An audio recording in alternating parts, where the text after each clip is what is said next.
Racial segregation in America throughout the 1960s was the beginning of an end of an era. African Americans were beginning to puncture businesses, previously all white businesses, and insert themselves through the almost undetectable loopholes within the white-biased government and society. These were professions such as mathematics, law, medicine, and spaceflight, to name a few. African Americans also found it difficult to find themselves a college education, no matter how well they did in school or how willing they were to go the extra mile.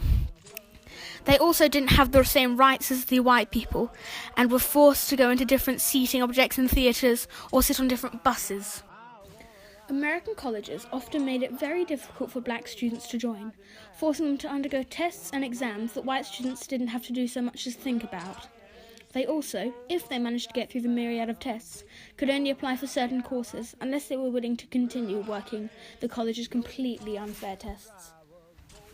One significant figure in the movement for African American rights and respect was Martin Luther King. On October 14, 1964, he received the Nobel Peace Prize for combating racial inequality with nonviolent resistance. In 1965, he helped organize the Selma to Montgomery March. He then, in the following year, began to work with the Southern Christian Leadership Conference to improve the segregated housing in Chicago.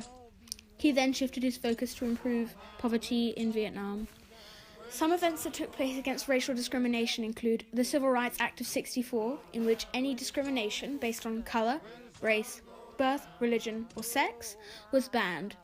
The Black Power movement, which established African Americans in government positions, led to a shift in power, and the Selma voting rights movement, in which a huge march was organised from Selma to the state capitol, which in fact only got 6 blocks before being attacked with barbed whips and tear gas, was a huge step forward in the race for racial segregation to be banned. Political and social landscape in America could be sparingly compared to the Australian social and political landscape at the time. They were both being fiercely overpowered by a white race who were identical save for their colour or birthright. Another difference is the fact that the African Americans had spokesmen in the political and social field, while Indigenous Australians were still beginning to grasp the corruption at work in our government.